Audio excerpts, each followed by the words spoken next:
My parents were both computer specialists who worked from home, so they were always around to shower me with their love. They'd throw me big birthday parties in our backyard and invite the whole neighborhood.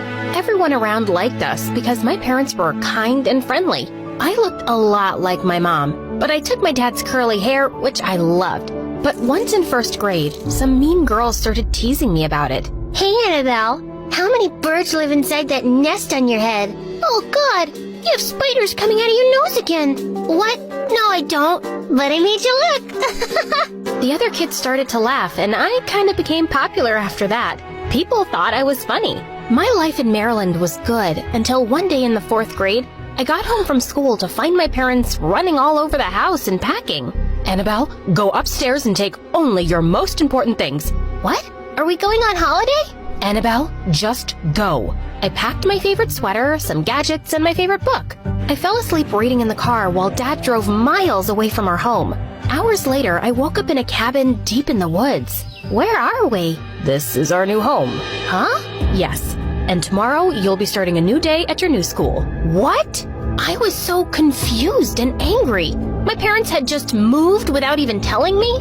All my friends were back in Maryland, and I left without saying goodbye. When I asked my parents why we moved so fast, they just said it was related to their work and left it at that.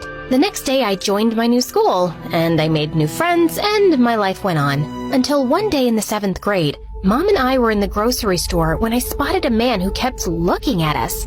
I tried ignoring him, but then I saw him making a call, and I heard those words. I found him. Mom, see that man in black? He's been following us. Her face went pale, and suddenly she took my hand and ran out the door. I saw the man chase us, but we managed to escape. And that night, we had to move again. Are you guys gonna tell me what's going on? The kind of work we do, it makes us special. What do you mean? We're like undercover detectives. But detectives are always out searching for things, and you two are always at home on your computers. Then we're computer detectives. I knew he was lying, which made me more frustrated. And my parents even told me not to become close friends with anyone now. I didn't see the point anyway, since we'd probably just move again. One day in 10th grade, I was putting stuff away in my locker when this pretty girl leaned against the wall and kept staring at me.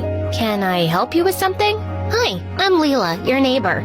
We just moved in next to you. I think you're mistaken. I don't have any neighbors. Yes, you do. We moved into the old abandoned cabin. Oh, that place? I thought it was haunted. The ghost of the haunted cabin would like to be your friend. I laughed, and we started hanging out after that day. I could guess from her worn-out shoes and bag that she wasn't well off, but she always knew who was wearing which brand and seemed to be really into fashion. Her dream was to be a big designer in Paris one day. One day at recess, I caught her looking at the necklace I was wearing, and I asked her if she'd like to try it on. How does it look? Better on you than me. It really suits you. Keep it. Really? Oh, thank you so much. A few days later, we were walking home when I felt someone was following us. I turned around to see a really cute guy walking a few steps behind. Do you think that guy is stalking us? Oh, him? He's my brother, Kyle. Wow, he's cute. Not you too. Please, promise me that you'll never fall for my brother like the other girls. He's such a douchebag. I promised I'd ignore his existence, which was hard because he was drop-dead gorgeous. Just as Leela and I got to my house, my parents appeared at the front door.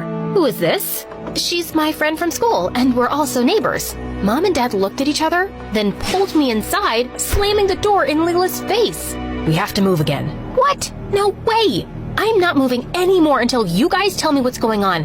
And this time, I want the truth. Don't treat me like a kid. My parents finally told me everything. We are in witness protection. I testified against some mobsters when you were younger, and that's why we've been on the run ever since. What? So we're in danger? Not if we stay clear from people. We just can't trust anyone right now. My mind started spinning, and I couldn't even eat dinner. The thought of being in danger made me sick. Later that night, I was half asleep when I heard some noise downstairs. I quietly crept to my parents' room, but it was empty, and I found the front door wide open. Mom? Dad? My heart was beating like crazy when suddenly Leela's brother walked in. What did you do to my parents? What? My dad's van got stuck in the mud and your parents are outside helping him. They sent me to get a crowbar?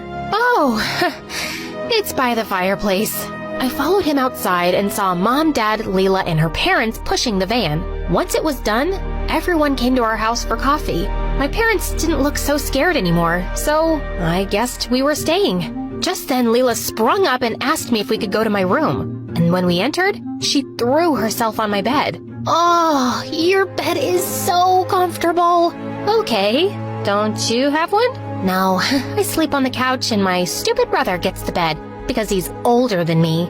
I knew they were poor, but I didn't know things were that bad. Why do you hate your brother so much?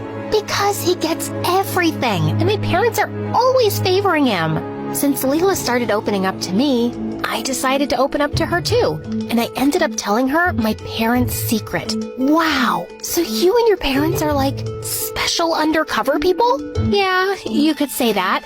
That is so cool. Just then, Kyle came to my door and said they were going home. He looked directly at me while I spoke to Leela, and I blushed. Leela clearly noticed it because as she was leaving, she whispered in my ear, "Remember your promise." The next day at school, the principal had a shocking announcement to make. She said that someone had broken into the cheerleaders' locker room the day before and stolen many wallets, watches, and cell phones.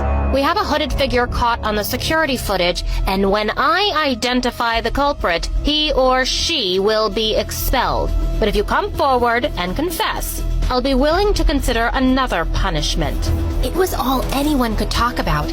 Later that day, I was in the library trying to reach a book when suddenly Kyle appeared next to me and took it down. I mumbled a thank you and turned to leave, but my charm bracelet got caught in his sweater. Oh gosh, I'm so sorry. It's okay, I'll get it out. While he tried untangling it, I couldn't help looking into his blue eye. What's going on here? My bracelet got caught into Kyle's sweater. He's just helping me out. After Kyle was done, Leela walked with me quietly down the hallway, but then she suddenly stopped. I have to tell you something, Annabelle. I think Kyle stole all the things the principal was talking about. What? Why do you think that? Because he's done it before in our old school. I was shocked. Leela stayed back for some after-school club that day, and as I was walking back home, Kyle suddenly joined me. We could walk together, if you don't mind. Okay, if you insist. He tried striking up a conversation, but I kept my answers really short. Just then, I tripped on a rock, and he caught me before I hit the ground, but I quickly pulled away. Annabelle, did Leela say something about me? As a matter of fact, she did. Did you steal all that stuff from the cheerleaders? Gosh, no. I'd never do that. Listen, Leela hates me because our dad left her mom for my mom. She's been making my life miserable since forever by making up awful stories about me. He looked so genuine that I couldn't help believing him. We took a walk by the riverside and spoke some more, and I felt butterflies every time he looked into my eyes. And when he dropped me home, he gave me a quick kiss on the cheek. I couldn't stop thinking about him the whole night. But the next day at school, Leela approached me looking upset. I thought you were a good friend, but I guess you're more desperate to be with my brother. Yeah, I came home early and I saw that kiss. Wait, Leela, please. But she stormed off and ignored me the whole day. After school, I saw her by her locker and walked up to her, and she looked startled. Before she could shut her locker, a couple of watches fell to the floor. Where did you get these? And what else do you have in there? They're mine, of course, and none of your business. You stole those from the cheerleaders. No, I didn't. I found these things in Kyle's room, and now I'm returning them before he could sell them. And I'm covering his butt. See what a good sister I am? Stop lying. If you don't confess to the principal, I'll tell her. Suddenly, Leela dropped. Okay, yes, I took them. I have a problem. I can't help it. I want to be able to afford beautiful things, and sometimes when I see the girls here with their branded stuff, it makes me feel crazy. I know it was wrong, and I'll go to the principal tomorrow, okay? But please, don't tell anyone yet, especially Kyle. I promised that I wouldn't, and I said I'd go to the principal with her, and everyone had to bring their parents for the first class. As my parents explained their fake computer job to my classmates, Leela suddenly spoke up. You're computer specialists? Well, that's not what your daughter says. In fact, she makes up these tall stories about how you're undercover detectives who testified against the mobsters and now you're on the run? Clearly, Annabelle has a lying and attention-seeking problem. My parents' faces turned white. and I just couldn't believe Leela had announced my secret. They signaled at me to come out, and Leela leaned over and whispered, "See you never again." My parents were furious that I told Leela everything. I'm so sorry. I thought I could trust her. We frantically started packing, but just as we were leaving, we heard a screeching car coming towards our house. But it was a police car. "We were alerted by someone that you might be in danger, but we came here to tell you that the threat to you guys is gone. The mobsters who have been after you were arrested earlier this week, and just today they were sentenced to life in prison. You're safe now." My parents and I were overjoyed. We didn't have to run anymore. But I certainly had some business to take care of in school. I went back and marched straight to the principal, and moments later she ordered Leela to open her locker. All the stolen items were found. Her parents were called in and she was expelled. She turned furiously to her dad. "It's all your fault. You made me crazy by leaving Mom and by always giving everything to Kyle and not me." "Your mom and I got divorced because that's what we both wanted. And Kyle works 2 jobs to help me. He has things because he earns them, while all you do is complain." As Leela was storming off, she suddenly leapt at Kyle, but I pushed her back. Her dad took her away, and soon after, I found out that Leela had been sent to live with her mom. Kyle asked me out, and we dated all throughout high school. After we graduated, I was going to study abroad. A few hours before my flight, I met Kyle at our favorite spot by the river. "I got you something. Close your eyes." He put something around my wrist, and I saw that it was a silver bangle with our names carved on it. Wow, this is beautiful. "Yeah, no more charm bracelets. I don't want you getting stuck on another boy's sweater." Never.